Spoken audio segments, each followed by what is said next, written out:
Today we are going to talk a little bit about the Holy Spirit and how he guides us into all truth.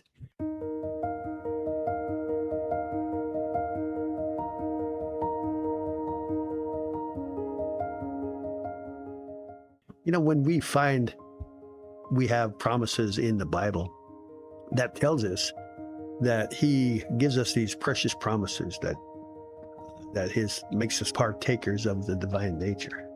And these promises are given to us by God, and they're already there. And the Lord tells us that these promises are yea and amen.